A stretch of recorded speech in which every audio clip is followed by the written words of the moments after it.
like Brian said, we haven't heard a whole lot about VR. That's incredible that we haven't heard a lot about VR. I know. Well, we will now. I guess. But there are a few publishers that have been dipping their toe in the VR waters and in 360 video space. You guys have actually been at this quite a while, relatively speaking. Why did Gannett decide to get into VR early, Kevin?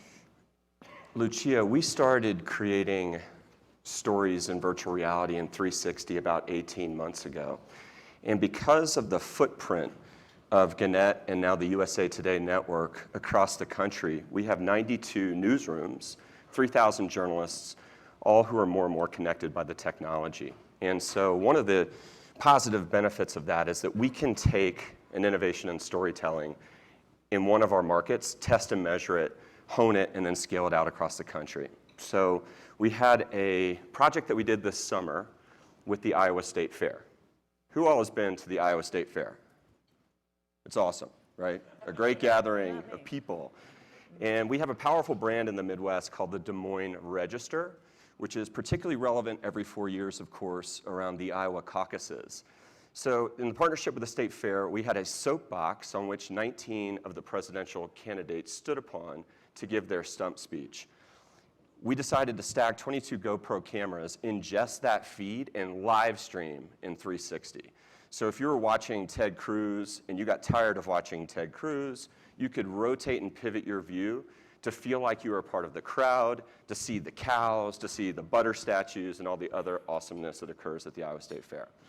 So we tested that, and that was a desktop launch and live streaming. We did some coding, built it out, and rolled it out across the mobile device spectrum. So that seems like a good application for VR because it's a very visual event. There's something to see every time you turn your head. But there's that danger that VR can be applied too broadly and it just becomes a gimmick very quickly. So what's the lens that you have to put VR through? What's the criteria you have to put it through to make sure it's really going to be authentically used? So the USA Today network is headquartered outside of Washington, D.C. in Tysons, Virginia. And in our newsroom there, we have a whole area that's sanctioned off for virtual reality testing and storytelling. So you walk over there and everybody's got goggles on and walking around and swiping. And so we think that VR storytelling creates an empathy between a journalist and a reader that is perhaps stronger than any storytelling device in the history of journalism.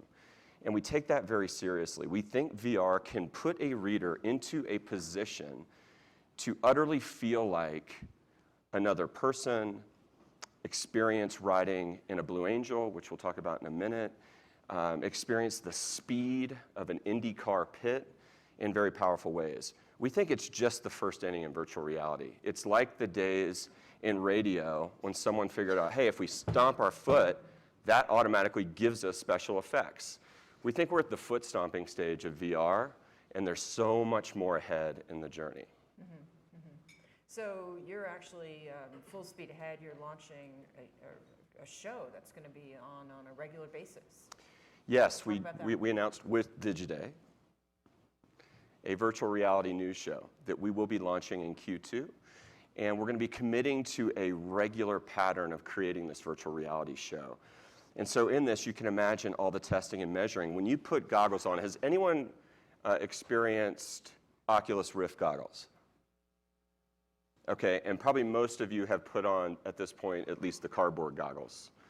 Okay, so if you think about a news show and creating segments of content and then ad product that's interwoven into that experience, there's a lot that goes into the technical elements of weaving that story together as you're immersed in virtual reality. So we've been doing a lot of work testing and measuring and failing and honing and getting that better and better, ready to launch in Q2. So we're really excited by this.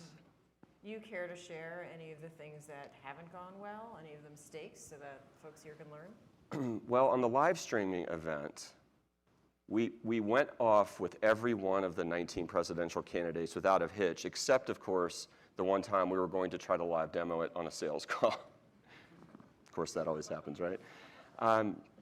I think there's a lot of experimentation that will continue to occur in virtual reality. We created a piece in 2015 in which we had a virtual reality videographer in a Blue Angels airplane capturing what it was like to be in formation in an F-14 with Navy pilots that have wingspans that are 5 inches from the other pilots in formation.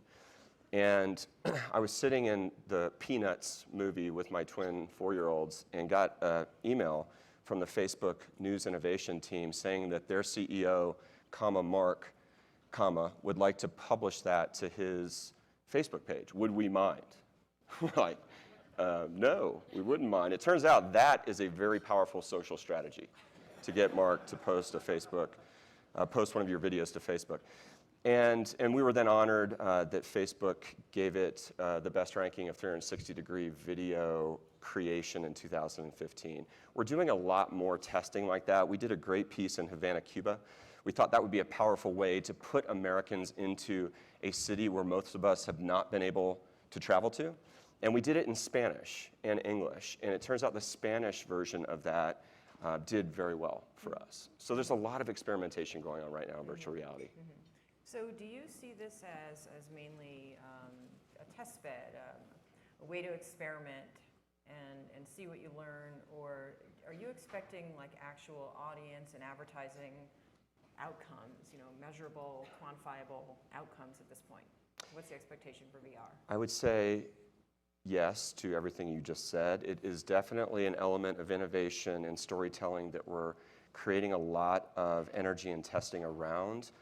We feel like, as I think you all would agree, we're in the time of making a market of VR content consumption, but when Facebook, Google, Samsung, HTC, and many others have big bets and horses in the race, we think it's a good one to make. We're at that stage where 360 on desktop and across the touch web is the gateway, we think, to getting readers into more immersive VR. There's going to be a proliferation this year of launches across the device spectrum. So you'll see a lot of devices in between Cardboard and Oculus Rift, I think lowering the barrier to entry for readers and consumers across the country. I think this year is going to be a pivotal year for this. CES 2017 is going to have a different feeling around virtual reality than it has previously. But I always read that the biggest difficulty with VR is getting the audience. It's not like there's an audience, it's not like Facebook, there's an audience there and you have to be there. That's a no-brainer. VR doesn't really have a big built-in audience. How do you get that video to that audience? A couple things. We feel like having a consistency of creating and telling virtual reality stories is a big part of making the market, of getting readers to consume the journalism. We feel that across the country, in our centers of gravity, where our newsrooms are, there are lots of content, relevant content plays that line up with our newsrooms. So country music in Nashville, for instance, racing in Indianapolis. This year is the 100th anniversary of the Indianapolis 500. We have the Indianapolis Star there. So we're exploring different ways to tell stories in VR, including working with brands on that are very relevant topics to local markets we exist in, but also have tons of interest across the country.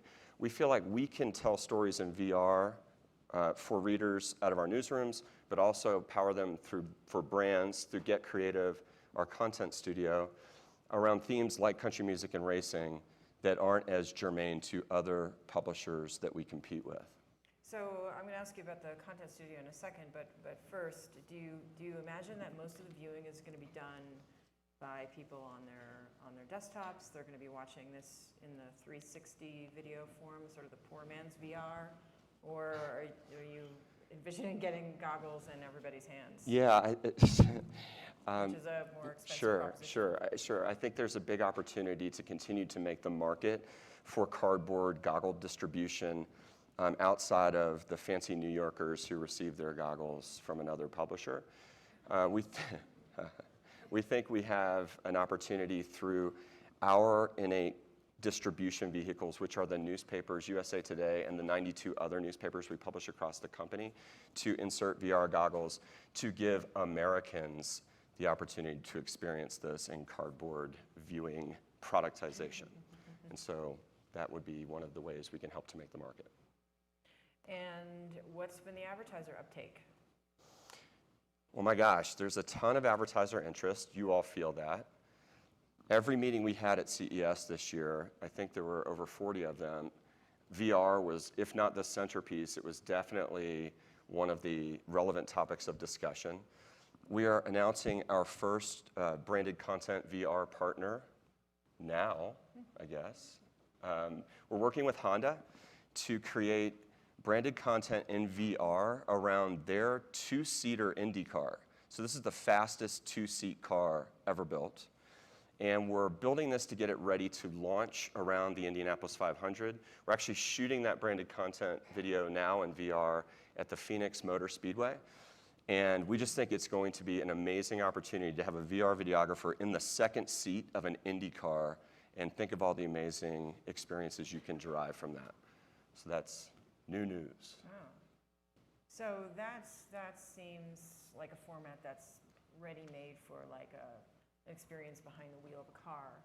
What other applications do you see VR having for advertisers? And what are the challenges of getting advertisers on board? One of the conversation strains we've been having with the agency and brand partners we have is there is no IAB standard ad unit in VR that I am aware of. So let's invent it.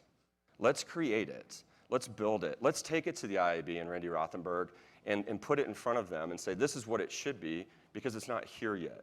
Inventing the future of media and advertising is awesome, and it doesn't come along that often, to where you can literally create what the world will be consuming in content and in advertising in the future. So right now, we're working with brands, especially around the launch of our VR show, on how we integrate them into the show.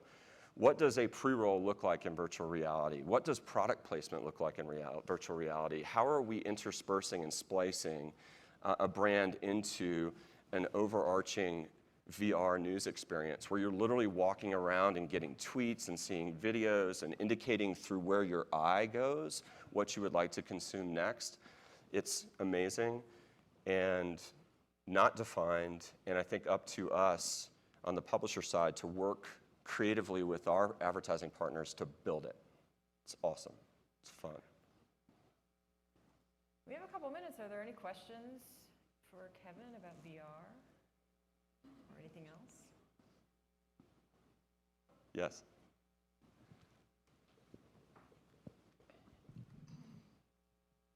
Hi, Kevin. Just curious, as a subscriber to New York Times, I know that there was recently a distribution of VR goggles that went out. Do you know how much, in your experience with that or with other publishers' experience, how many of those goggles are continuing to stay in use, and what the percentage of continued use is beyond that initial sort of test? We've been talking to advertisers about interesting and innovative ways that we can partner in the distribution of goggles, and we're deep in discussions around this. One of the first fun aha moments we thought of, all you need is a cardboard conduit. So what about a pizza box? You could perforate VR goggles. It may fall down in execution with delivery of the tomato sauce and everything, but we took this to a big pizza brand, and they loved it. And so we're talking there. You could think about a case of beer goggles, and perforating goggles into that case of beer that many of us are probably familiar with during our college days. And other ways to work with retailers and other types of brands to come up with a bespoke and custom way we can partner on the distribution of goggles, along with the newspaper being the conduit.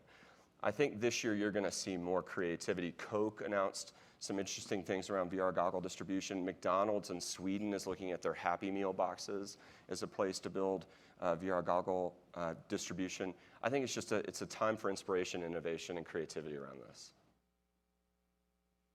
Great. Well, Kevin, thanks so much. Well, my friend Guy Griggs has a question. I'm sorry. We have to. Hey, what's going on, Kevin? I'm curious about, it takes a lot of money to, produce VR or 360 video. How do you keep it current, and how do you monetize that consistently? Yeah, that's a great question. We have spent time over the last 6 months building out the technical infrastructure to weave together all 92 of our sites to create a nationwide network for journalism, but also for surfacing and promoting native ad units. So that could be in-stream mobile units, that could be in-article units. We didn't have that built 6 months ago. So to your point, I think the range of branded content to native, to me, is that publishers like USA Today or the Washington Post can build custom, innovative branded content stories with a partner and then use technology. In our case, we have the ability to target audiences now across our owned and operated sites, giving extreme potential to reach. And it's both of those things in combination that I think will be driving branded content and native into the future. Great. Maybe one more quick one.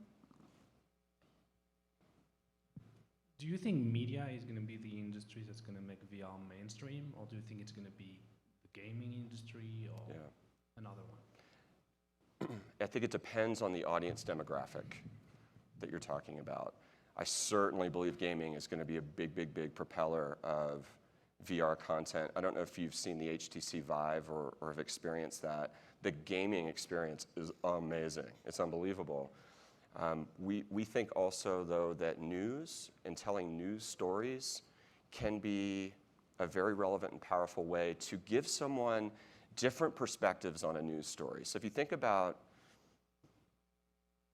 things that happen where you can put someone in a position of an attendee of an event, someone who's on stage at the concert, someone who's backstage at the concert, someone who is outside in the parking lot, you can give someone 5, 6, 7 perspectives on a news story in ways that words or images have a harder time capturing than literally putting them into that position in virtual reality.